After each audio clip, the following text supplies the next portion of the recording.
The Bitcoin death cross is not what it looks like.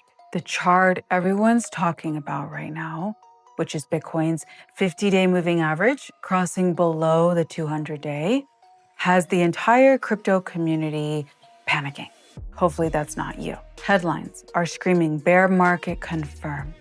Crypto's dead and $1 trillion wiped out.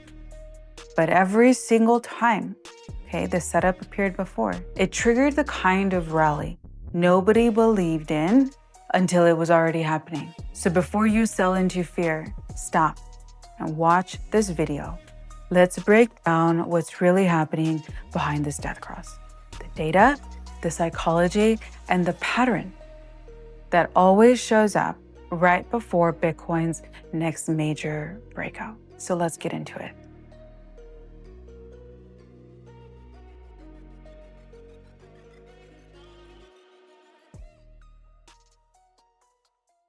The death cross looks terrifying, and that's exactly why it grabs everyone's attention. It's essentially when Bitcoin's short-term trend line, the 50-day moving average, crosses below the 200-day line. Some traders and investors treat it like an alarm bell, a signal, essentially, that the bull run is over. But when you look back through history, the same pattern has shown up right before major reversals in 2023, 2024, and now again in 2025. This year, every single death cross happened when Bitcoin was already oversold and fear had taken over, as we see right now. This data shows that each of those crosses lined up with RSI divergences, meaning momentum was turning positive even while the price looked weak. So when everyone was expecting a collapse, what followed instead was recovery. The death cross doesn't signal death. It shows, essentially, where fear maxes out, leverage clears, and the next base starts forming. And right now, the same ingredients are showing up again, the same criteria. There's deep fear, panic in the headlines, and a market setting the stage for the next phase. But we have to take a look at the macro conditions. If you've been following my channel, you know I'm a fundamentalist and I'm a macroeconomist. I believe that technical analysis has its place. It reads what's happening and it reads the past. But it's not all of the elements, right? You have to take into account the weather, right? The big movers, geopolitics, because those affect what will happen in the market. So that said, if we take a look at the macro environment right now that affects our crypto market, we would see that over the last week, more than $1 trillion vanished from the crypto markets. Fact. Stocks dropped, crypto dropped even harder, and the fear hit every corner of the market. But this wasn't random. It was a chain reaction triggered by three clear events that all hit at once. First off, the market ran up on the rumor that the US government shutdown was ending. Bitcoin then pushed above $107,000 before traders started taking profits once the news became official. The classic buy the rumor, sell the news behavior. Secondly, we saw that the White House confirmed that October's unemployment and economic data wouldn't be released. When growth data goes dark, the market always assumes the worst. It doesn't like uncertainty. And investors, therefore, started pricing in a hidden recession. And thirdly, corporate bonds, especially those tied to AI. We know that's a whole separate conversation. We know that those corporate bonds saw aggressive selling. That's the bond market's way of saying spending is out of control, which we know has been the case for a while, and the release of DeepSeek really proved this, because essentially valuations were overpriced in the AI industry. Anyway, we know those AI stocks have been essentially propping up the entire equities market and make up a large part of the S&P 500. So when they fall, everything else tied to risk takes a hit as well. And if we put all of this together that I just mentioned, you get what we just lived through. Stocks falling, crypto falling even harder, and trillions disappearing in days. I don't want to call it a black swan, but in some ways, it kind of came together that way. Anyway, the good news is that the same liquidity forces that drain the market are already lining up to refill it. And here is where things start to shift. The Treasury General Account, which we know is basically the government's checking account, is sitting near $954 billion. And JP Morgan expects around $300 billion in new liquidity to hit the system by mid-December. That means the same source that's been pulling cash out of the market is about to start putting it back in. We also know that quantitative tightening wraps up in December. And once that happens, the Fed's balance sheet begins to grow again. Liquidity will quietly start flowing back into risk assets, and Bitcoin always reacts first, which is also one of the reasons Bitcoin has been dipping, because it's a bit of the canary in the coal mine. I don't know if you've heard that analogy. So it gets the hit first and it also gets the benefit first. But ultimately, remember, Bitcoin goes up to $1 million someday. When? We don't know exactly. But that said, I think we can all stomach a little volatility, right? I hope so. We also hear from Raoul Pal calling this setup a liquidity flood. He expects a mix of short-term funding operations, standing repo facilities, and balance sheet reforms that allow banks to buy more bonds and lower rates. And in China's continued balance sheet expansion and new fiscal programs in Europe, you can see the pattern forming. So when we see governments reopening the taps, as we are right now, money moves, and it always moves to the assets that lead in liquidity cycles. And Bitcoin, as I was saying, sits at the top of that list. Now let's talk about what's going on with the fear in crypto right now, because we can all feel it. The entire crypto market is sitting deep in fear. As I was saying in my intro, the crypto fear and greed index just printed 22. But we need to remember something very important. This is the same level we saw during the 2022 capitulation, back when Bitcoin traded near $16,000. And Bitcoin's weekly RSI has also dropped to its most oversold level since April, the same zone that marked the end of last summer's correction and the end of the last bear market. And on chain, see that short-term holders just sent 29,400 Bitcoin to exchanges at a loss. That's pure capitulation behavior. And historically, this kind of loss taking has always shown up right before prices reverse. It's emotional exhaustion, guys. Don't fall for it. The final flush before stability returns. And the same thing happens every cycle.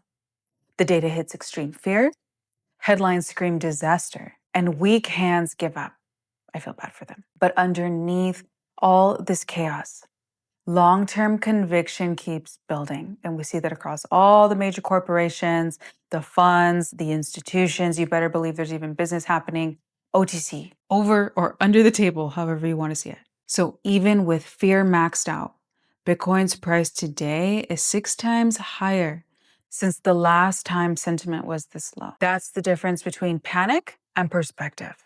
So while retail sentiment is collapsing, institutions are not scared. They are quietly reinforcing their holdings. Strategy's so-called sell-off was actually a set of internal wallets redistributing that was confirmed by on-chain data. And Michael Saylor even said live on CNBC that he's accelerating Bitcoin purchases. And BNY Mellon also launched a regulated money market fund for stablecoin reserves aligned with the Genius Act, which is a whole separate conversation linked to this CBDC conversation that I will make a video about. So many of you commented in the comments section stating you would be interested in this deep dive. So I will be preparing it for next week, okay? Most likely Tuesday, because I want to cover what happens over the weekend on Monday. But come Tuesday, I will do this deep dive on CBDCs, privacy tokens, and how they even relate to the Genius Act, because it may sound nice, and it actually does have nice qualities about it, but it does have a sneaky CBDC element in it.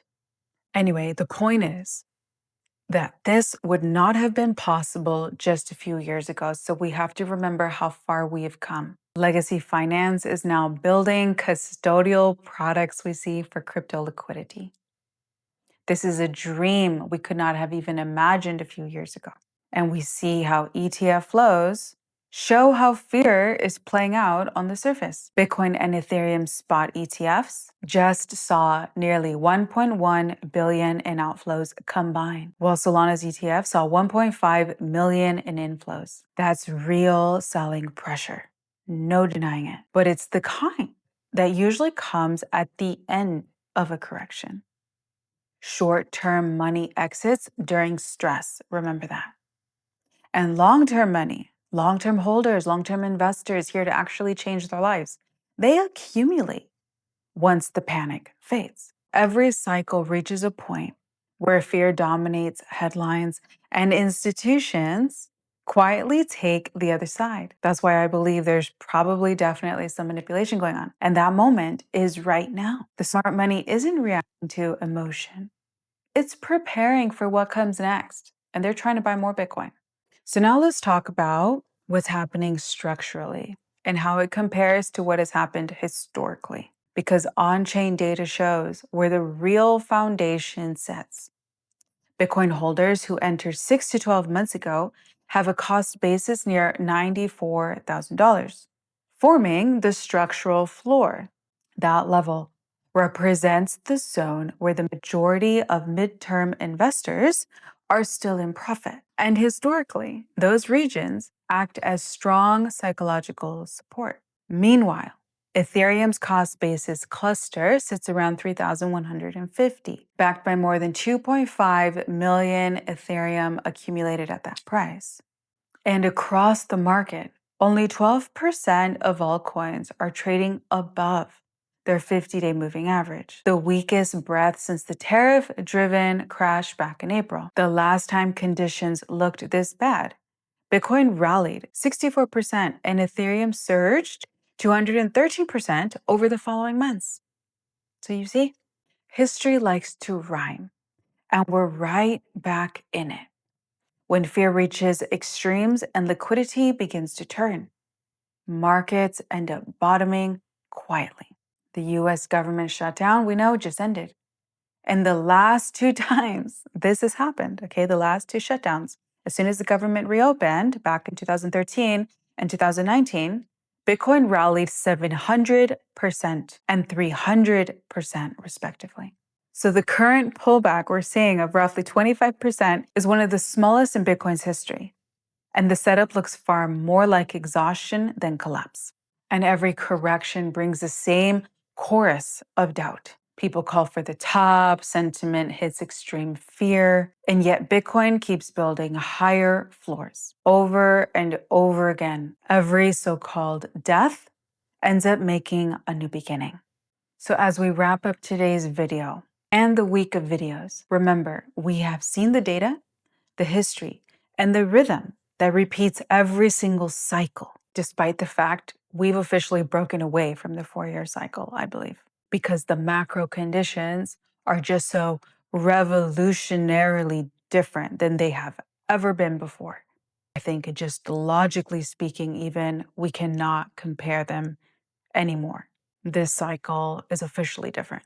And the market doesn't like uncertainty. That's why this fear we see in the market is completely normal and natural, in my opinion. Everyone's saying this is the end this time. But corrections like this are part of the rhythm. Remember that. This is one of the smallest corrections compared to Bitcoin's past cycle corrections.